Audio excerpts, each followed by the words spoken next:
Donc évidemment, d'abord, Brouchim Abayim à tous et bonne préparation à Hanouka. On sait très bien que la Hanouka, c'est une fête énorme avec des très très grands secrets. Et lorsqu'on parle de la fête de Hanouka, évidemment, on parle aussi de la fête qui se cache derrière Hanouka. On sait très bien que tout le Inyan de Hanouka, c'est que les Vanim, les Grecs ont voulu nous mettre la Shricham Toratecha ou la Viram Mechukeretzonecha, Kadosh Baruch Hu. Donc nous a mis dans une situation pareille. On devait donc faire face aux Grecs, que évidemment avec la philosophie grecque, quand on dit Chorma Bagoim Ta'amin, Torah Begoim Al Ta'amin, que si on te dit que là, il y a une Chorma chez les Goïm. Oui, c'est vrai qu'il y a une Chorma, mais est-ce qu'il y a une Torah? Ça, non. Quelle est la différence entre Chorma et Torah? Après, apparemment, Chorma et la Torah, ce sont exactement la même chose, parce que pour étudier la Torah, il faut tout simplement avoir de la Chorma, et pas simplement ça. Étant donné que la Torah, c'est Chorma d'Akadosh Baruch Hu, donc c'est aussi Chorma. Seulement, c'est exactement la différence. C'est qu'en vérité, la Torah et la Chorma sont deux choses différentes. La Chorma, c'est une Chorma, ça peut chez tout le monde. Et par contre, la Torah, c'est la Chormat Hashem, c'est la Chorma de Dieu. Donc, il y a le côté divin qui est à l'intérieur de la Torah, qui fait de la Torah la Torah. C'est exactement la différence entre Chorma et Torah. Évidemment, lorsqu'on étudie la Torah, ça, on va activer la Chorma. Mais concrètement, on parle d'un aspect de Chorma beaucoup plus profond. Et comme on sait très bien que le miracle de Hanouka, évidemment, on a eu la victoire, la grande victoire entre les Bnei Israël, donc les Hashmonaïm plus exactement, et les Grecs, et avec donc miraculeuse, avec Hanouka, comme on sait très bien, mais en tout cas, nous avons aussi donc le miracle de la fiole d'huile qu'ils ont cherché énormément jusqu'à qu'ils n'ont pas trouvé, ils n'ont pas pu trouver donc cette fiole d'huile qui contenait le shemen qui était chatoum bechotamo shel Kohen Gadol. C'est quoi cette huile-là qui était chatoum, donc qui était scellée avec le tampon du Kohen Gadol? C'est qu'on parle en vérité, shemen, on sait très bien que c'est le niveau de chorma. Et chatoum bechotamo shel Kohen Gadol, ça veut dire en vérité que cette chorma-là, elle devait donc tamponner, c'est-à-dire qu'il y avait donc ce profond de la chorma qui devait être on va dire, sauvegardé et protégé. Tandis que donc les Grecs ont voulu donc abîmer notre chorma. L'huile en général, c'est chorma. Mais nous, justement, pour faire face aux Grecs, on devait chercher la chorma qui était Chatoum Bechotamo Shel Kohen Gadol, c'est-à-dire vraiment le fondement de la chorma, la profondeur de la chorma, qui est en réalité la chormat Hashem. Et donc, en réalité, ce côté divin qu'on retrouve à l'intérieur de Hanouka est très, très élevé. C'est pour ça, quand on le verra bientôt, quand on va commencer la halachot, on verra qu'on a dans plusieurs minagim qui sont très différents que ceux de Purim. Purim, on met en valeur plus ce côté matériel des choses, tandis qu'à Hanouka, on met plus le côté spirituel en valeur.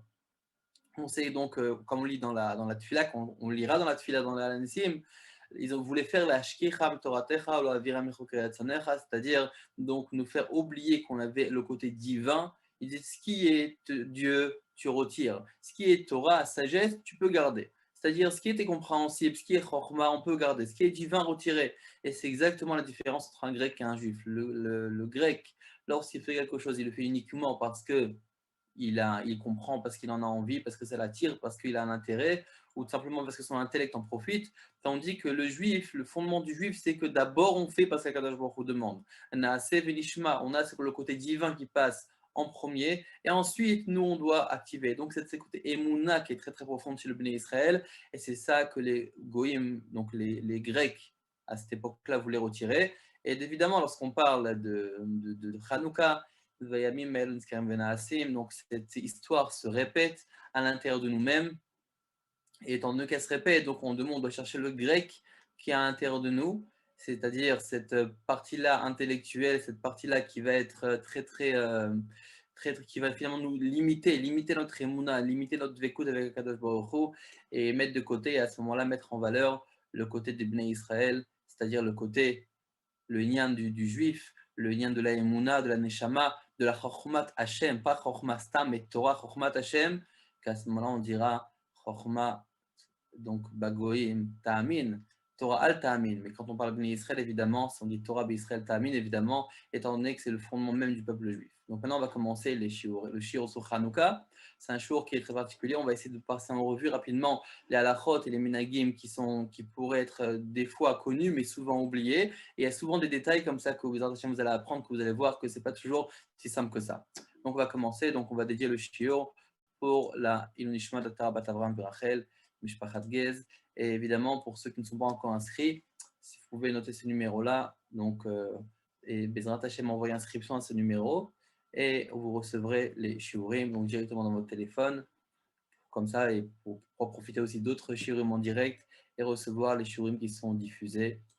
Donc, Bezrat Hashem. Donc, le sujet du jour, évidemment, c'est Hanouka de manière générale, et plus particulièrement, on va s'arrêter sur la nière de la Hanoukia, sur l'ambiance, c'est-à-dire les choses que nous avons le droit, oui, de faire, qui est différente toute l'année, évidemment, étant donné qu'il y a un côté Yom Tov, un côté de Simcha qu'il y a dans Hanouka, et évidemment, les différentes coutumes. Alors, comme d'habitude, on lit un petit peu de texte, et ensuite, on va passer plus au côté pratique de la halakha.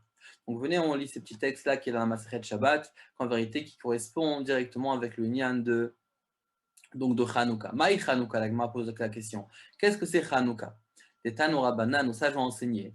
Bechafé Bikislev Yomed Hanouka, Tmania Inun de la le Mispar Behon ou de la lit Anot Behon.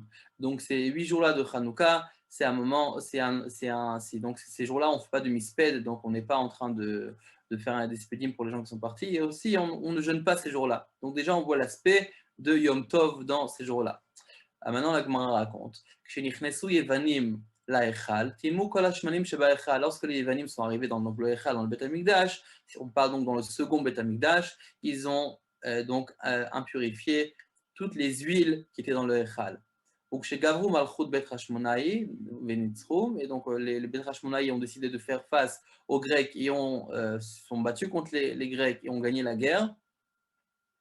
Batkou velomatsu, ils ont cherché, ils n'ont pas trouvé la parechat shel shemen, seulement un petit fiole d'huile, shayamunar bechotamo shel Kohen Gadol, donc une petite fiole d'huile qui était signée et tamponnée par le Kohen Gadol. Velo ayabo laladlik yom echad, et la quantité ne suffisait uniquement pour allumer et pour que la Hanoukia tienne, à ce moment-là c'est le menorah, pas la Hanoukia, pendant un seul jour. Naasabones, veidliku menu shmona yamim, il y a eu un miracle et la menorah a brûlé durant 8 jours. Les Shana Cheret, donc l'année suivante, Kvaum, Ava, Saoum, Yamim, Tovim, Be'alel, Voda. Ils ont donc les Chachamim fixé que ce sera un jour de Hallel, donc de remercier Akadosh Baruch Hu, de glorifier Akadosh Baruch Hu, de le remercier pour le miracle qu'il a fait. Donc ça, c'est la Gemara, donc évidemment, c'est direct Hanouka. Maintenant, on va voir. Donc par rapport à ce qui est de l'ambiance, c'est-à-dire quoi l'ambiance? C'est-à-dire ce qu'on a le droit, oui, de faire pendant Hanouka. Donc déjà le travail. Le travail, évidemment, on sait très bien que chez Hamoum, tous les batalam chez Hamoum, que lorsqu'on ne travaille pas, ça amène à de l'ennui, et l'ennui amène des choses pas très plaisantes. Et donc, c'est évidemment, on a le droit de travailler durant Hanouka, de manière générale, durant la journée. Par contre, étant donné qu'il y avait une histoire avec Yehudit, donc elle s'est levée, elle a fait un maassé pour faire tomber donc les Grecs. C'est pour ça que pour les femmes, on a donc un côté qui est particulier, un attachement particulier entre la femme et Hanouka. Et c'est pour ça qu'au moment où les bougies sont allumées, donc il faut faire attention que la femme ne travaille pas. Ça veut dire quoi que la femme ne doit pas travailler? C'est-à-dire que la femme ne doit pas faire des choses, en général, les poskim ont tellement dire ça, de ne pas faire des choses qui sont interdites de faire pendant Chol HaMoed et Yom Tov, c'est-à-dire des choses comme par exemple coudre, comme par exemple repasser, comme par exemple laver, etc. Ça, la femme n'a pas le droit de faire, donc on n'a pas le droit de faire durant Chol HaMoed et Yom Tov, donc c'est pour ça aussi que la femme ne fera pas durant le moment où les bougies seront allumées. Les bougies sont allumées, il y en a qui disent que c'est une demi-heure, c'est suffisant. Par contre, si elle a besoin de cuisiner, elle a besoin de préparer des beignets ou quoi, ça, elle pourra le faire. Évidemment, on doit essayer de sauver ce moment-là, de profiter de ce moment-là pour des moments de qualité entre familles. On sait très bien que Hanouka, c'est du mot chinour, c'est l'éducation, c'est familial, c'est important, comme on verra juste après, d'allumer ensemble la Hanoukia. Donc, ce côté-là qui est. Donc, évidemment, durant l'allumage des bougies, elle doit être présente, mais ensuite aussi, durant tout le moment où les bougies sont allumées, la femme et les enfants, toute la famille doit essayer d'être ensemble pour essayer de profiter de ce moment, de dire des livrets de Torah, raconter des histoires, etc., raconter le nes de Hanouka. Maintenant, par rapport à la Séouda. La Séouda, donc nous avons une Séouda qui n'est pas obligatoire. C'est-à-dire qu'en vérité, les Séoudotes qu'on fait durant Hanouka, il n'y a pas le lien de Séoudat mitzvah ou d'obligation de Séouda comme on le fait par exemple à Purim. À Purim, on a un michté. Ce qui n'est pas le cas pour Hanouka, évidemment. Si on fait une Séouda, c'est encore mieux. Ça, on va dire, ça rajoute de l'ambiance dans la fête. C'est toujours me voir, c'est toujours souhaiter et béni. Mais concrètement, ce n'est pas une obligation. Jeûner durant Hanouka. Alors vous me direz pourquoi jeûner à Hanouka? Donc il y a plusieurs raisons, deux raisons qui sont fréquentes. Par exemple, un khatan qui se marie à Hanouka, donc en général le khatan kala jeûne. Pendant Hanouka, ils ne jeûneront pas. De la même façon aussi, s'il y a un yortzak par exemple, il y a une personne qui a quitté le monde, à ce moment-là, et le Yortzai tombe durant Hanouka, il ne devra pas jeûner durant Hanouka, donc ils ne jeûneront pas. Par rapport au cimetière, donc certains écrits qu'on ne monte pas au cimetière pendant Hanouka, c'est pour ça qu'on reportera ça après Hanouka, si jamais il y a un Yortzai ou il y a une autre raison qui nous oblige à monter au cimetière, on poussera ça après Hanouka. En le cas de force majeure, évidemment, on demandera à Rav, dans certains cas, ça pourrait être autorisé. Maintenant, on a différentes coutumes aussi intéressantes à Hanouka. Déjà, par exemple, j'ai commencé évidemment par la fin pour le côté plus facile, après on rentrera plus dans la halachot même. Mais en tout cas, par rapport aux coutumes, évidemment, les fritures, comme tout le monde aime, tout le monde attend les beignets de Hanouka. Donc on a évidemment ce côté qui est friture, qu'en vérité, ça nous rappelle évidemment le nes de Hanouka, Minag Israël Toraï, donc on doit évidemment se respecter ça. Donc certains mangent des beignets, des sphènes, des latkes, chacun selon son minag. Le Inyan, c'est de manger des choses qui sont frites dans l'huile en souvenir de l'huile de Hanouka. Et des produits laitiers, étant donné que Yehudit a fait donc l'action qu'elle a faite, c'est qu'elle a enivré et elle a donc, et pour donner soif, elle a dû, et avant évidemment de tuer l'empereur, elle lui a donné donc des plats à base de lait qui sont salés, qui lui donnent soif. Donc, en se souvenir donc de ces produits laitiers, on mange nous aussi. Certains ont l'habitude de manger des produits laitiers à Hanouka. Évidemment, la toupie, c'est pas simplement un jeu d'enfant, c'est aussi un vrai minag d'Israël avec une vraie signification profonde qui est aussi importante. Donc, évidemment, on peut donc sauver sur l'occasion pour réunir la famille, jouer à la toupie. C'est sympathique, c'est un jeu et en même temps, on mérite de faire un grand yann. Si vous faites attention, nous avons la toupie de Hanouka qui se joue de haut en bas. Nous avons le Rachan de Purim qui se fait de bas en haut. Il y a beaucoup de drashot dessus. En tout cas, c'est un grand yann minag Israël Torah. Hanouka Gate. On sait que mai Hanouka, donc évidemment, tout le monde l'attend, l'argent de Hanouka, les cadeaux de Hanouka. Alors, il faut savoir que c'est un grand rien de donner l'argent de Hanouka, c'est un grand minag. Dans le Sefer Menagim, le rabbi dit qu'on donne ça le 4e et le 5e jour, mais concrètement, au fil des années, le rabbi a dit que c'est bien de donner tous les jours et de rajouter donc le 4e et le 5e jour. Et ce n'est pas simplement parents aux enfants, mais c'est aussi parents aux petits-enfants et aux grands-enfants, aussi de mari et femme, femme et mari, et aussi même de grands-parents aux petits-enfants, aux gendres pour les personnes qui ont des enfants mariés ou belle-fille, et aussi, donc, pas seulement ça, mais aussi professeur à élève. C'est un grand lien de donner, donc de montrer la largesse qu'on a, d'accord, pour des minagim-là, très très important. Maintenant, nous avons évidemment un passage qui est à rajouter dans la Tfila et dans le Birkat Hamazon, qui s'appelle le passage de Ve'alanissim. En Ve'alanissim, évidemment, ça nous marque. Donc, nous avons 2 fois Ve'alanissim qu'on dit dans l'année, une fois à Hanouka, une fois à Purim. Donc, c'est ce Ve'alanissim-là, évidemment, c'est important de le citer, mais ce n'est pas comme le Yalev Yavo, que si jamais on a loupé, on doit recommencer la Mida. Le Ve'alanissim, on doit le dire, donc à l'endroit où il est situé dans la Tfila. Et par contre, si jamais on a loupé le Ve'alanissim, on peut recommencer, rattraper le Ve'alanissim à condition qu'on n'a pas cité le nom de Dieu dans la bracha qui suit. Donc si on a sauté, on est arrivé à la bracha qui suit et on a prononcé le nom de Dieu, on ne recommence pas, on ne revient pas à Ve'alanissim. Ok, maintenant par rapport à Birkat Amazon, c'est un peu différent. Évidemment, on doit le dire en son temps, donc où il est fixé dans le Siddur. Mais ensuite, une personne qui n'a pas pu le prononcer, alors à ce moment-là, au moment où il fait tous les Arachaman qu'on récite dans le Birkat Amazon, là-bas, il pourra dire Arachaman ou Yasalanissim, etc. Et à ce moment-là, il dira le Vananissim. Regardez bien dans les Siddurim, c'est écrit le Moussaf qu'il faut répéter au cas où on a loupé, donc, et comment le réciter dans la partie de Arachaman. Maintenant, la question, c'est à partir de quand nous devons allumer la Hanoukia. C'est un sujet qui est très important. Vous allez voir que c'est une ashlachat pour plusieurs inyanim. Donc, déjà, on va commencer. À partir de quand on doit allumer cette Hanoukia? Donc, il y a une Gemara évidemment bien connue. La Gemara dans Maseret Shabbat.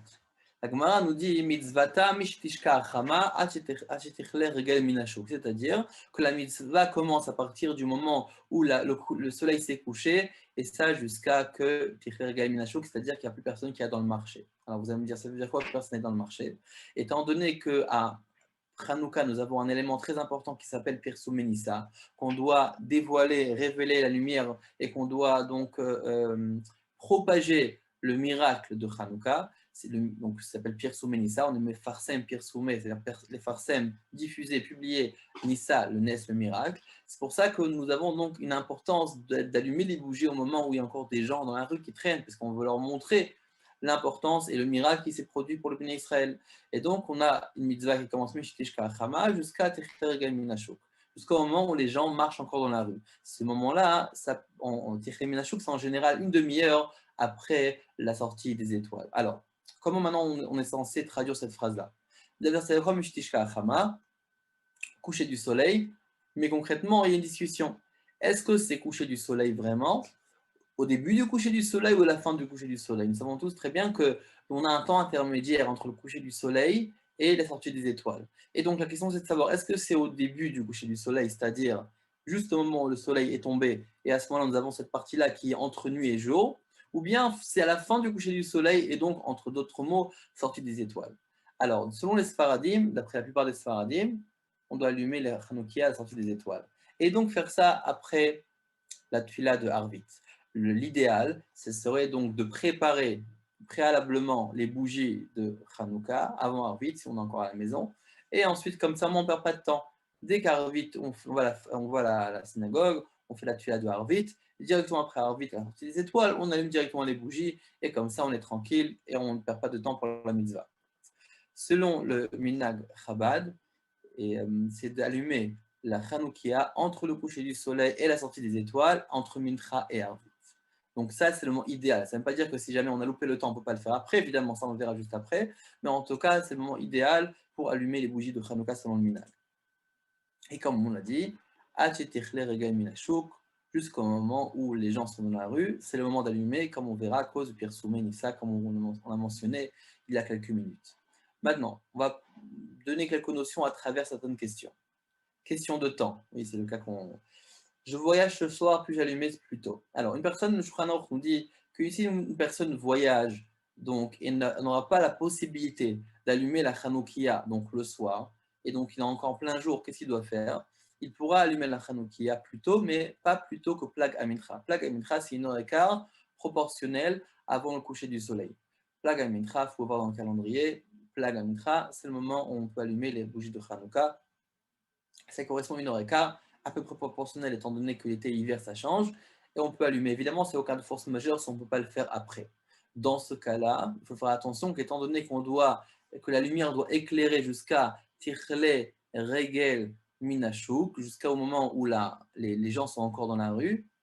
À l'époque, c'était une demi-heure après, jusqu'après la sortie des étoiles. C'est pour cela qu'il faut mettre une quantité d'huile assez importante pour que l'huile brûle jusqu'après une demi-heure après la sortie des étoiles. Donc, c'est quand même beaucoup d'huile. Il faut une heure et quart avant le coucher du soleil. C'est pas mal de temps, mais il faut faire attention à ça. D'accord? Deuxième question.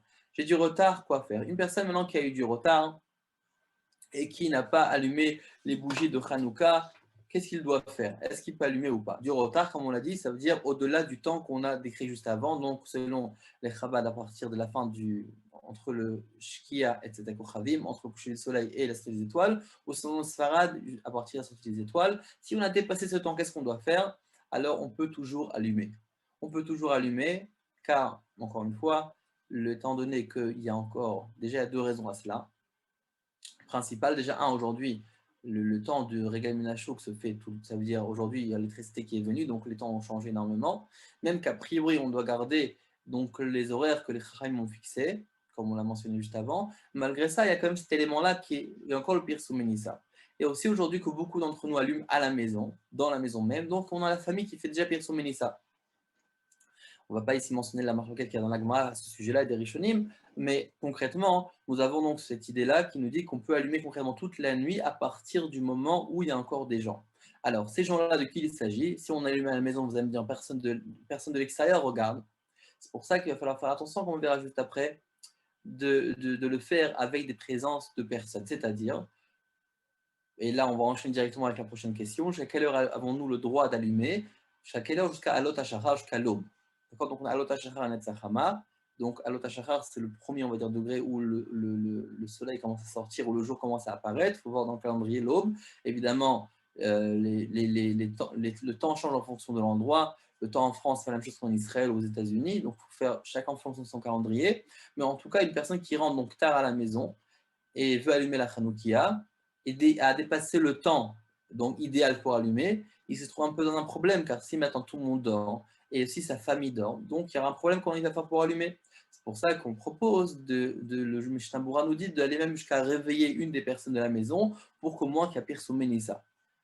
Alors, si maintenant une personne n'a pas fait ça, il y a une grande discussion si oui, sinon on peut allumer avec bracha ou non. D'après le Ravadia Yosef, on peut oui allumer toujours avec bracha, car finalement, il y a personne ça pour moi-même. D'après beaucoup d'autres poskim, ça fait brachot laquelle à cause de la marloquette. Donc en deux mots, on rentre dans de grandes discussions, est-ce qu'on peut faire oui la bracha ou non? Donc en deux mots, une personne qui rentre tard à la maison et il n'a pas encore allumé la Hanoukia, il peut toujours le faire jusqu'à l'aube, mais il doit essayer, s'efforcer de le faire avec une autre personne présente, et à ce moment-là, il pourra tranquillement le faire avec une bracha. Si vous avez des questions, vous avez le chat pour le faire, et vous attachez, on essaiera de répondre. Autre question dans le temps, qu'est-ce qui se passe avec Shabbat? On sait très bien que le Shabbat, on ne peut pas allumer donc la Hanoukia à l'heure de la semaine durant Shabbat, car on fait rentrer Shabbat. Par contre, ce qu'on peut faire, c'est de on fait rentrer donc, donc on allume les bougies de Hanouka avant même d'allumer les bougies de Shabbat. Donc là, ce qu'il faut faire attention, c'est encore une fois de laisser allumer les bougies assez longtemps pour que ça dure jusqu'à une demi-heure après la sortie des étoiles. Une personne maintenant qui a dépassé ce temps, qui a dépassé le temps et qui a dépassé donc l'aube, est-ce qu'il peut, oui ou non, allumer les bougies de Hanouka? La réponse est non. À partir du moment où il a dépassé, il ne peut pas rattraper. Important à savoir, c'est que s'il a dépassé, la nuit d'après, évidemment, il devra allumer. Donc, il s'efforcera à ce moment-là de ne pas dépasser, d'arriver à l'heure d'allumer. À ce moment-là, il ne rattrapera pas donc, les bougies précédentes, c'est-à-dire qu'il ne devra pas allumer la quantité de bougies qu'il devait allumer la veille, mais la quantité du jour. Il a vraiment raté donc le jour qui est passé. Un exemple, une personne qui allume le premier jour, il a oublié d'allumer le premier jour, pardon, il arrive le deuxième jour de Hanouka, il doit allumer 2 bougies, pas une bougie. D'accord? Il ne dira pas, étant donné que moi, mon compte, je suis au premier jour, je dois allumer une bougie. Non. Et on fait en fonction de tout le monde, et donc il allumera 2 bougies comme tout le monde, malgré qu'il a loupé la première bougie. Maintenant, parlons un peu plus de la Hanoukia en soi. La Hanoukia. La Gemara nous dit comme ça. Amar Ravuna. Ravuna nous dit Aragil Bener Avian Banim Tamid Chachamim, celui qui a l'habitude du nerf. C'est quoi l'habitude du nerf? Celui qui est Mehader, celui qui embellit la lumière, celui qui fait attention à cette lumière, qui lui accorde l'importance, il aura des Banim Tamid Chachamim. Là-bas, les commentateurs nous disent qu'il s'agit du. C'est quoi Ner? Ner Mitzvah Vetora Or. On parle en vérité d'une bougie, de la bougie de Hanouka et la bougie de Shabbat. Donc, une personne qui fait attention à la bougie de Hanouka et de Shabbat, mais pour nous on parle de Hanouka, donc on va sur Hanouka, il aura des enfants Tamid Chachamim. Une fois on avait mentionné, on le mentionnera encore une fois ici, c'est peut-être intéressant pour tout le monde à savoir, c'est déjà on parle de Torah et de la Hanoukia, peut-être qu'ensuite on parlera aussi un peu plus du Kesher qu'il y a entre les deux, mais en tout cas, il était dit que Amar Avuna Ragil Bener, celui qui fait attention à la lumière, il aura des enfants Tamid Chachamim. Alors, beaucoup ont dit qu'en réalité, comment ils ont expliqué cette phrase-là, à part le sens simple qu'on parle de Hanouka et de Shabbat, c'est qu'en réalité, Aragil Bener, une personne qui est à la maison, il allume la lumière la nuit, c'est-à-dire, il fait attention à allumer la lumière la nuit pour qu'il puisse, toute l'année en général, pour qu'il puisse étudier la Torah. C'est-à-dire que finalement, il montre un bon exemple à ses enfants. De vraiment, il se voit le soir est là, et au lieu d'aller dormir ou de faire des choses qui sont pas vraiment beaucoup d'importance, il ouvre un livre, il essaie d'étudier. Peu importe, chacun à son niveau. Chacun à son niveau, chacun essaye de lire et d'étudier. Mais en tout cas, il est en train donc il investit, il montre l'exemple. À ce moment-là, évidemment, pourquoi? Parce que finalement, cette personne-là, elle veut et elle essaye au maximum de donner le bon exemple pour ses enfants, pour sa famille. Et donc, automatiquement, le meilleur exemple, c'est ça qui fait la marque et c'est ça qui va faire en sorte que ses enfants sont vraiment Tamid Chachamim. Donc, on continue. Maintenant, on voit dans la Gemara qu'il y a ce sujet-là dans Hanouka de Me'adrin Mina Me'adrin. C'est-à-dire qu'on a ce qu'on peut faire la mitzvah machinalement, on va dire du premier degré. Ensuite, on peut monter, on peut arriver à Me'adrin et Me'adrin Mina Me'adrin. Ça veut dire vraiment faire le top du top. Et il y en a très très présent à Hanouka. Alors, on va donner quelques petits points. Par exemple, déjà dans la écoute, dans la qualité des bougies. On peut s'acheter des bougies, on peut vraiment investir dans une qualité qui est plus grande. On verra après qu'est-ce qui est mieux et dans quoi allumer et comment. Deuxième point aussi, il y a le lien de la Hanoukia, de se procurer une belle Hanoukia. D'accord? Donc, plus mieux on investit dans la mitzvah, plus c'est vrai qu'on a vu des grands tzadikim qui allumaient, aussi le rabbi qui allumait donc la Hanoukia, donc vraiment dans des Hanoukia très très simples. Mais concrètement, Zekel Ivanveu s'applique aussi pour ça. Le rabbi aussi l'a mentionné plusieurs fois que c'est aussi le lien d'acheter une belle Hanoukia. Si on peut s'acheter une Hanouka en argent, pourquoi pas? C'est vraiment le fait d'embellir la mitzvah. Et évidemment aussi, c'est par rapport à la quantité des bougies, car selon dans la Gemara, c'est rapporté qu'on pourrait se contenter à la base d'une seule bougie par jour, mais évidemment qu'on a Mahadrin et Mahadrin, la Mahadrin, à ce moment-là, on rajoute et on fait en fonction, comme on fait la plupart des gens, on allume le nombre de bougies en fonction du nombre de jours de la fête.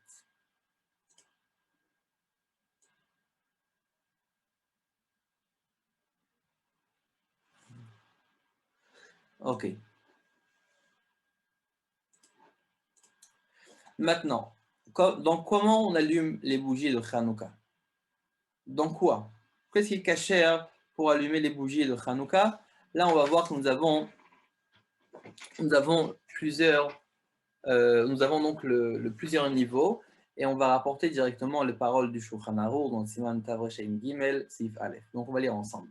Kol hashmani ve'aptilot kshirim l'ner Hanouka. Toute huile et mèche sont cachées pour les bougies de Hanouka. Comme ça c'est clair, on est tranquille. Il faut savoir que peu importe dans quoi on allume, c'est caché. Évidemment, on a des degrés, on a des niveaux, on le verra juste après, mais en tout cas, à la base, c'est-à-dire pour être tranquille niveau halachique, le niveau, le premier niveau, CP, c'est caché. ואף על פי שאין השמנים נמשכים אחר הפתילה, ואין האור נתלה יפה, באותן הפתילות, et même si on voit que la mèche a du mal à absorber l'huile, cette huile-là particulièrement, et on voit que donc la flamme n'est pas très jolie et que concrètement ça prend pas bien, malgré ça, c'est caché. En donc tout ce qui s'allume, mèche, etc., c'est caché pour la Hanoukia pour allumer. Et donc, bon, évidemment, on a des petites ailes à droite à gauche, par exemple, si le composant n'est pas caché, si c'est un mélange de lait et de viande, etc., on ne va pas rentrer dedans, mais de manière générale, toutes les autres mèches sont cachées pour allumer la Hanoukia. Maintenant, qu'est-ce qu'il dit le Rama? Mais c'est mieux d'allumer dans l'huile d'olive.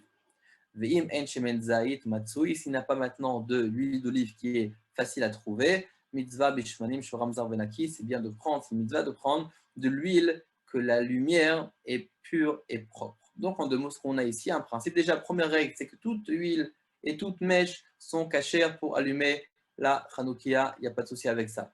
Deuxième point qu'on a important, c'est que une personne qui a donc de l'huile d'olive, c'est mitzvah, mais la moufar, c'est beaucoup mieux. Ok, maintenant, si on n'a pas d'huile d'olive, à ce moment-là, on peut faire autre chose. Maintenant, il faut savoir que donc, il y a plusieurs évidemment de qualités d'huile d'olive. Évidemment, meilleure qualité on prend, mieux c'est. On a aussi le concept de shemen lamaor. C'est quoi? C'est l'huile qui est faite pour allumer, uniquement pour allumer, donc elle n'est pas consommable. Il faut savoir que cette huile-là, même qu'elle est cachère, pas de souci pour allumer la Hanouka, comme on vient de le dire, mais il y a quand même un petit avantage, un petit plus d'utiliser donc de l'huile qui est aussi buvable, qui est mangeable, donc qui est consommable. Et donc, une personne qui a la possibilité de le faire, donc c'est bien d'être méadère, d'acheter de l'huile d'olive qui est consommable. D'accord? Ça, c'est le deuxième point. Notre minaganou,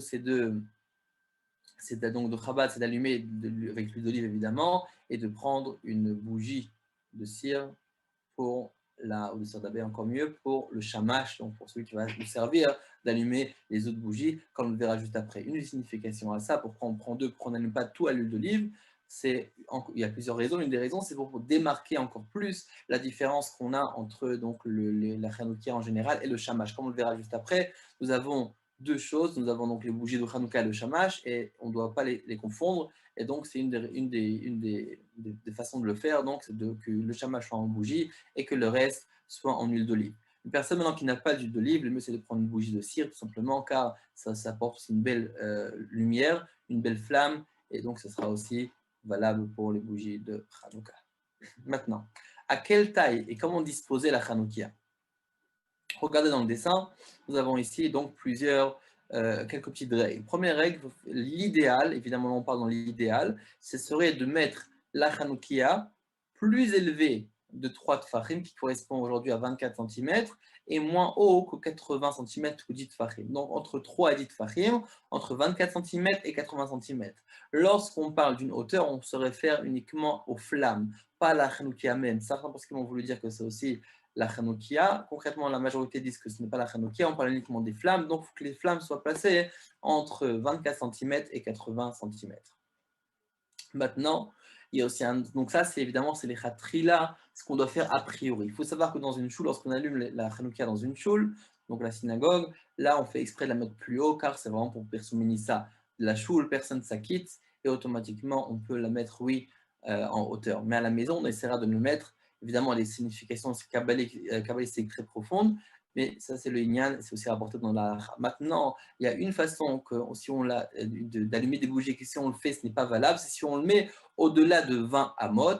C'est quoi 20 amot? Ça correspond, d'après Avraham Khamenei, à 9,60 m. Donc, si on le met à cette hauteur-là, ça ne sera pas valable. Alors, vous allez me dire, mais qui a un plafond de 9,60 m? Non, c'est une vraie question. Alors, on le verra juste après.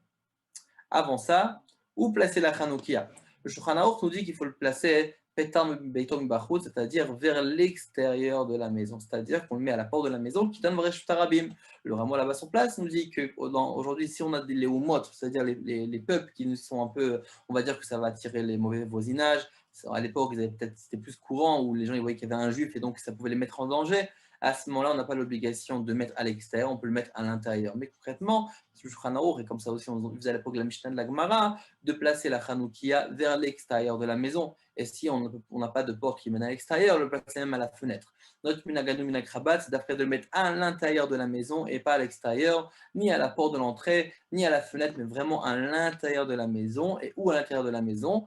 Dans une place, c'est-à-dire dans une chambre, une pièce de la maison importante, c'est-à-dire où il y a beaucoup de monde, c'est pour la salle à manger par exemple, et donc mettre là-bas dans l'épaisseur de la porte, l'épaisseur, c'est-à-dire vraiment à l'intérieur, ou bien de le rapprocher à un téphar de la porte, et qu'elle se situe donc face à la mezouza. Et c'est quand même marqué, la mezouza à droite, la chanoukia à gauche, et talit metsuyetzet, c'est-à-dire un talit que la personne porte sur lui entre les deux. Et là, évidemment, nous avons une situation parfaite de mitzvot et entourée de mitzvot.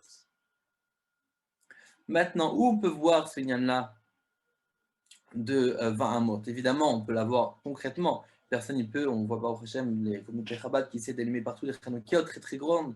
Évidemment, personne ne s'acquitte de cette Hanoukia, c'est uniquement ça, donc on n'a pas vraiment de problème. Mais une personne maintenant qui décide de faire lui-même une Hanoukia aussi grande, de 10 mètres de haut, à ce moment-là, il est vraiment en problème. Il y a encore une autre situation qui pourrait vraiment poser problème, que beaucoup d'entre nous peuvent vraiment trébucher dedans, c'est évidemment lorsqu'on allume une Hanoukia en hauteur. Donc vous avez un bâtiment et nous avons donc la Hanoukia qui est placée là-haut en hauteur. Donc évidemment, la personne qui est là au 5e étage fait tout de bien, place la Hanoukia à la fenêtre comme tout le monde, c'est très très bien. Mais nous avons un problème, c'est que par rapport aux personnes qui sont à l'extérieur, qui se situent à l'extérieur donc dans la rue, la Hanoukia est beaucoup plus élevée, beaucoup plus grande du champ de vision. Pourquoi on dit que 20 amot, c'est-à-dire 9,60 m? Eh ben, si on met plus haut que ça, l'image n'est pas cachée. Hein. Parce que concrètement, c'est étant donné que tout le Inyan, comme on l'a dit, c'est au Fapir Soumenissa, et qu'on dit qu'à plus haut que 20 amot, le Aïn, l'œil, il n'est pas cholet, c'est-à-dire il n'arrive pas jusqu'à là-bas. Donc, on rentre dans un problème en fait qu'il n'y a pas Pir Soumenissa, étant donné que la personne normale qui marche dans la rue ne s'amuse pas à lever la tête et regarder au-dessus pour voir de lui à 10 mètres de haut s'il y a une Hanoukia. Donc, ce n'est pas, on va dire, le champ de vision d'une personne. Alors, on va dire, cette logique-là s'applique aussi par rapport à ce cas. Car on voit ici que nous avons une Hanoukia, c'est vrai, elle est là, elle est présente, elle est très très haute. Et là, c'est vrai que par rapport aux gens de la maison, elle est à leur hauteur. Mais concrètement, vis-à-vis des gens, la personne fait ça pour les gens de la rue. Et le champ de vision ne couvre pas cette hauteur-là. Et c'est pour ça qu'on entre dans un problème.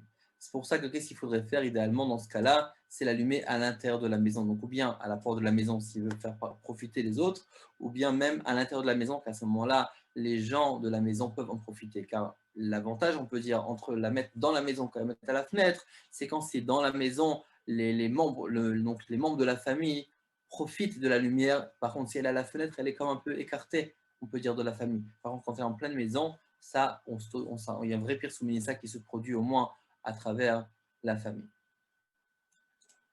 Maintenant, on va continuer. Si une personne n'a pas de Hanoukia, comment il doit disposer les bougies de Hanouka? Ou en d'autres termes, une personne qui veut se créer une Hanoukia, qu'est-ce qu'il doit faire pour que ça soit valable pour Hanouka? Alors, ce qui est important de savoir, c'est qu'on a deux. Bon, je pense que tout le monde sait ça, mais on va quand même le rester. Peut-être des détails qui vont vous rajouter. C'est qu'en vérité, nous avons deux choses. Nous avons le shamash, qui nous sert d'allumer la Hanoukia, et nous avons les bougies même de Hanouka. Donc, les bougies même sont en fait les bougies en fonction des jours. plus on augmente aussi volaire qu'on avait de Beth Hillel, et plus on allume une bougie supplémentaire. Enfin, premier jour une bougie, deuxième jour deux bougies, etc. Et tous les jours on a un shamash. Maintenant, ce shamash-là, il faut savoir qu'il doit être surélevé, on en parlera après. Mais en tout cas, les bougies même. Les bougies même, c'est très important qu'elles soient vraiment alignées au même niveau.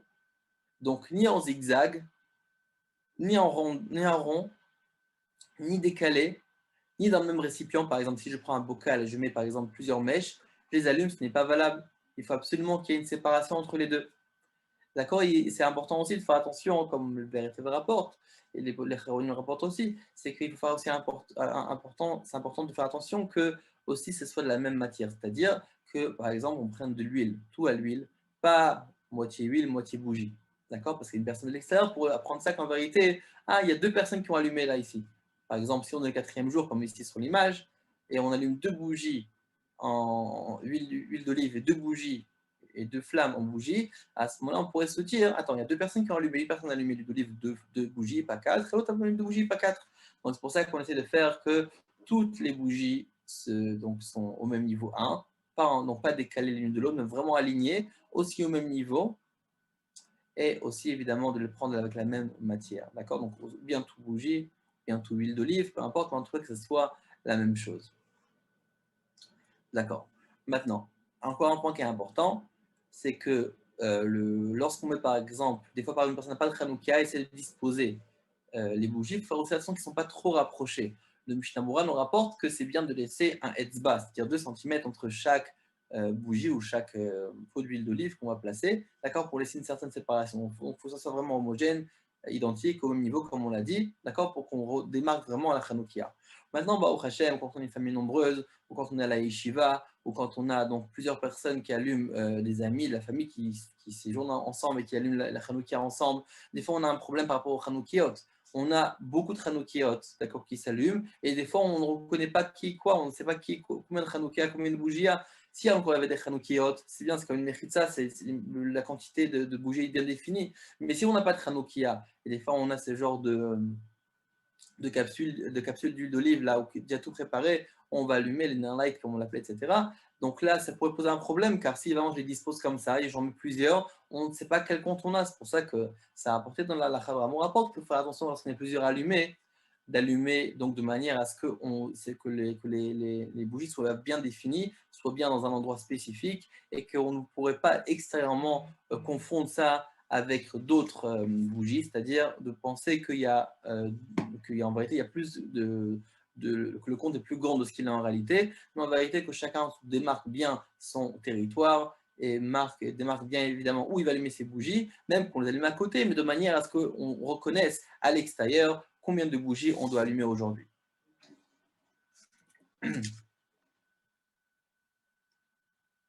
Maintenant, le shamash. Il faut savoir que le shamash a pour but plusieurs choses. Déjà, interdiction de profiter des bougies de Hanouka, on n'a pas le droit d'en profiter. C'est-à-dire, on n'a pas le droit de lire à côté, on n'a pas le droit de. Il y a même une halakha intéressante, parce qu'on a le droit de photographier les bougies de Hanouka. J'ai besoin, par exemple, de faire du graphisme, mais j'ai besoin de photographier les bougies de Hanouka. Est-ce que je peux, oui ou non, les photographier? Est-ce que c'est considéré anaa que j'en profite?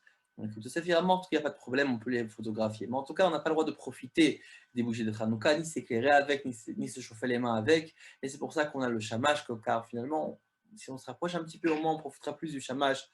On profite du shamash en vérité plus que des bougies, mais de manière générale, on n'utilise pas les bougies de Hanouka, ni on se chauffe les mains avec, ni on lit à côté. Maintenant, le shamash, étant donné que pour ne pas confondre entre le compte des bougies, on va le mettre décalé, éloigné, ou bien plus élevé que les autres bougies, afin de vraiment démarquer que c'est le shamash, d'accord, et que ça ne fait pas partie des autres bougies. Un autre détail, c'est que c'est important de laisser un shamash par personne. Des fois, on a plusieurs personnes qui allument, on utilise le même shamash pour tout le monde. Il faut savoir que non, ce n'est pas valable. Il faut donc prendre un shamash pour tout le monde, un shamash par personne. Un autre détail qui est important aussi, en parlant de shamash, c'est que le shamash sert à allumer les bougies. En aucun cas, on va allumer les bougies de Hanouka avec une autre bougie de Hanouka. Des fois, encore une fois, on est en famille, on a plusieurs personnes qui allument, et j'ai même mon chamal, des fois qui s'est éteint, je vais l'allumer. On ne va pas utiliser une bougie de Hanouka pour allumer notre bougie de chamash, notre bougie de Hanouka, mais on utilisera le chamash de l'autre, ou bien allumer une autre bougie, mais en tout cas, jamais utiliser les bougies de Hanouka. Combien d'huile nous devons mettre en quantité pour Hanouka?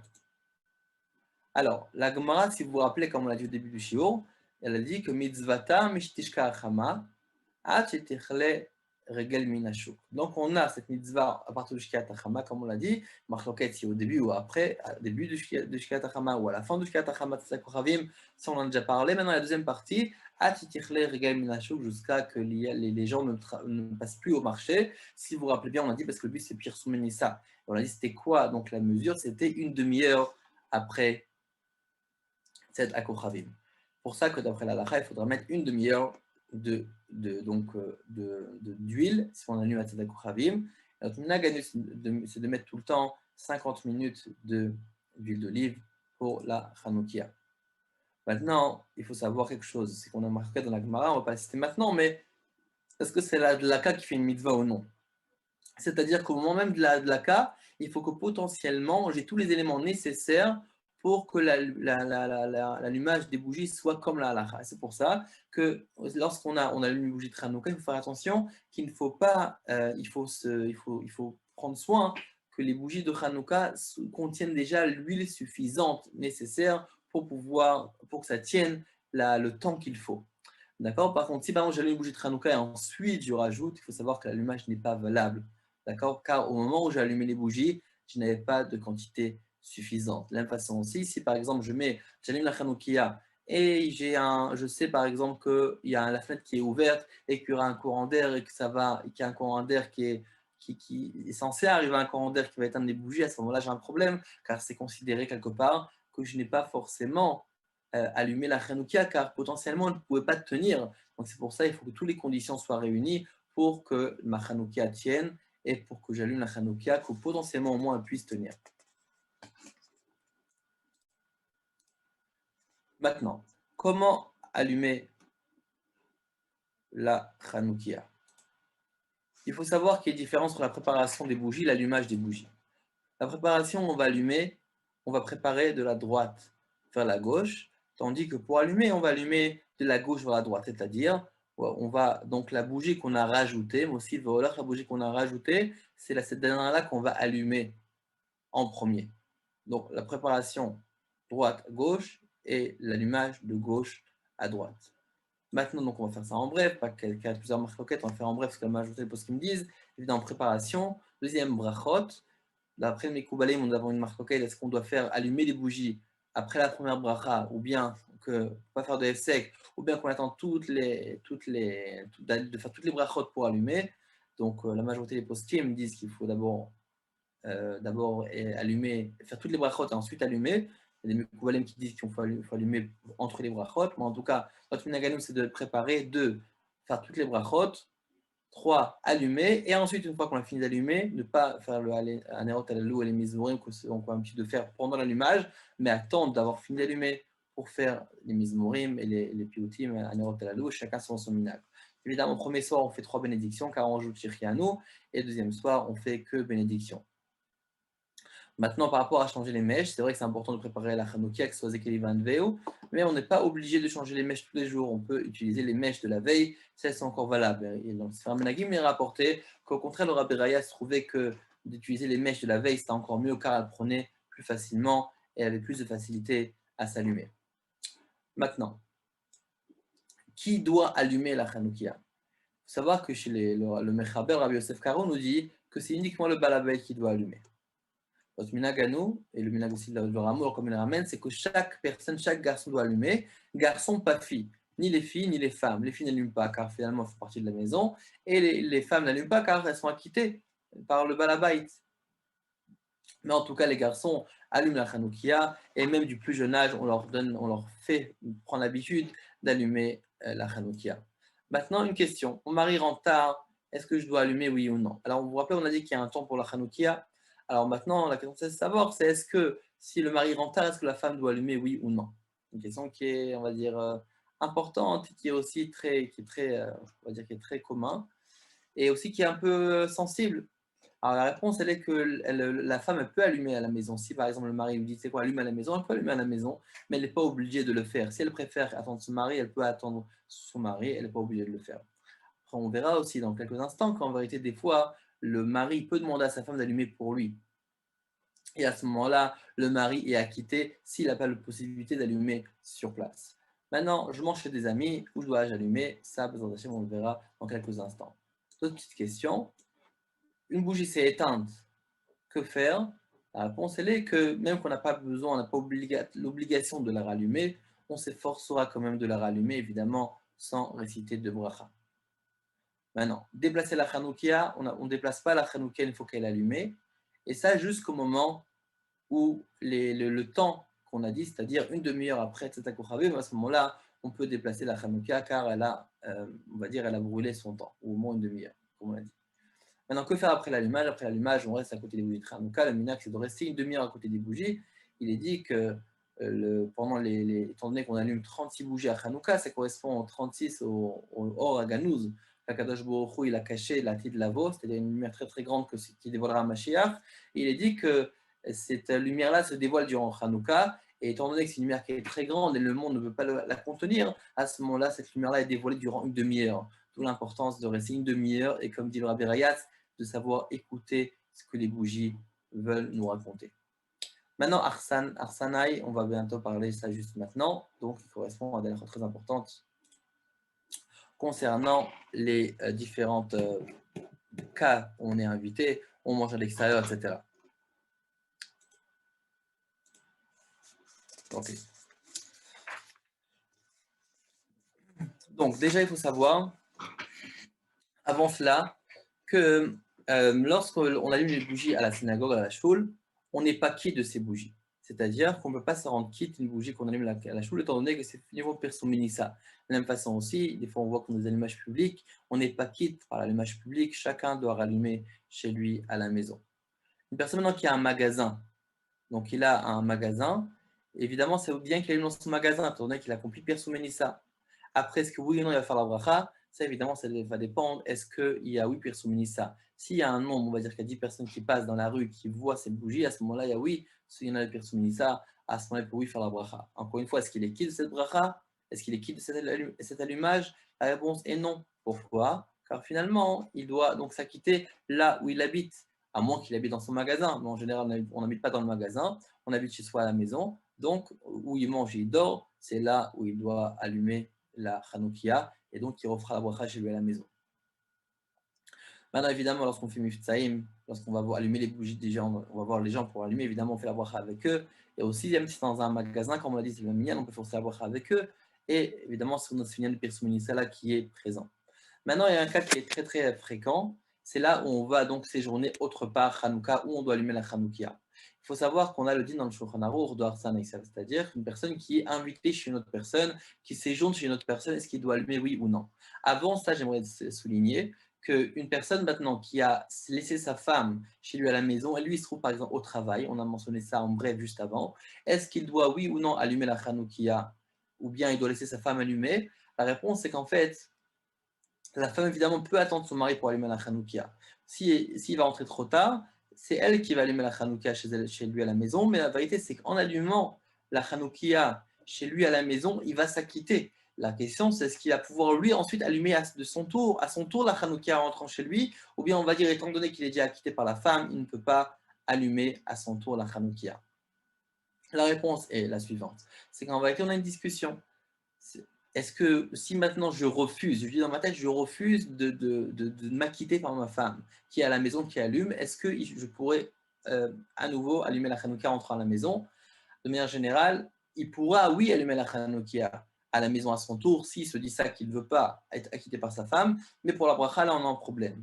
Selon on va dire en général, les Sfaradim, il allumera sans bracha, et selon les Ashkenazim, selon le Chabad, il pourra allumer avec bracha. Donc même que sa femme a allumé, il pourra lui aussi allumer, mais en tout cas, il doit faire à l'intérieur de lui comme un tenaille, et de dire qu'il ne se rend pas quitte de l'allumage que sa femme fait à la maison. Par contre, s'il veut, c'est sûr que il peut s'acquitter par sa femme, mais on a cette idée-là qui est très très importante. Mitzvah bo yoter mi beshluchot, c'est-à-dire que c'est toujours une mitzvah plus en soi, plus que dans ses shluchim, plus que dans ses émissaires. C'est pour ça que c'est important donc de faire la ka lui-même. Donc en deux mots, il vaut mieux tout simplement arriver à l'heure à la maison pour allumer, il vaut mieux ne pas trop tarder. Si la femme peut aussi attendre un petit peu, elle peut le faire, mais si par exemple il rentre vraiment tard dans la nuit, et à ce moment-là, souvent sa femme va aller dormir, donc elle peut, oui allumer la voie. Donc elle doit, pas elle peut, elle doit allumer elle-même la Hanoukia.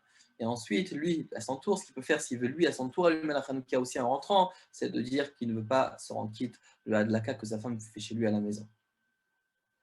Une personne maintenant qui dort chez une seconde personne, s'il n'a pas de chambre à lui-même, c'est-à-dire sinon on ne l'a pas réservé une chambre pour lui-même, à ce moment-là, est-ce qu'il doit oui ou non allumer la Hanoukia? Évidemment, c'est toujours mieux qu'il allume, ou bien, là, comme je dit, de prendre de participer à la mitzvah, c'est-à-dire en donnant, par exemple, un peu quelques sous pour participer à la mitzvah. Évidemment, on essaie que chacun allume. Mais en tout cas, Sylvie peut faire cette solution-là. Par contre, s'il a une chambre à lui-même, il est lui aussi obligation, d'après tout le monde, d'allumer la Hanoukia, car il a une chambre à lui-même, et dans ce moment-là, il peut l'allumer à côté de la chambre là où il dort.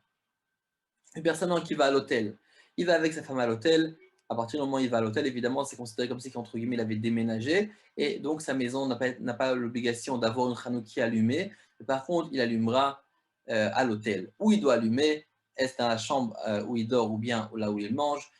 Évidemment, lorsqu'on ça a importance à la chôte que là où on dort, c'est l'essentiel. Mais concrètement, j'imagine, et c'est la plupart du temps le cas, dans les hôtels, on ne laisse pas allumer donc, des bougies, ni des bougies de Shabbat, ni des bougies de Hanouka.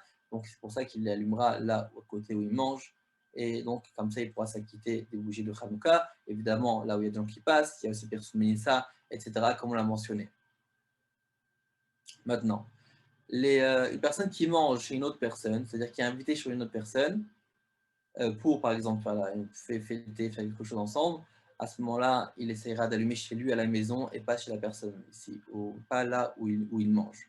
Car souvent, on a des fêtes de famille qui se font et on essaie d'allumer tout le monde ensemble. Et il faut savoir que si jamais je retourne le soir chez moi à la maison pour dormir, il vaut mieux que j'allume, et c'est pratiquement tout le monde dit ça, et c'est une partie de l'obligation, c'est d'allumer là où on dort, c'est-à-dire là où je vais rentrer, étant donné que c'est ma demeure principale. Si maintenant je vais Shabbat chez une personne, à ce moment-là, évidemment, je vais donc le premier soir, c'est-à-dire Erev Shabbat, je vais allumer là où je dors. Mais Motzei Shabbat, c'est idéal d'aller rentrer chez lui à la maison pour allumer. Donc, si de toute façon je rentre Motzei Shabbat chez moi à la maison, on devra donc allumer la Hanoukia chez soi à la maison. Chez soi à la maison. Et donc, ça, c'est l'idéal. Maintenant, si maintenant je ne peux pas le faire, par exemple, je vais passer une soirée chez un ami, alors certains, et donc je ne pourrais pas rentrer à la maison, je n'ai pas le moyen de le faire, certains permettent, donc dans des cas où je n'ai pas le choix, d'allumer là où je mange, donc chez cet ami-là.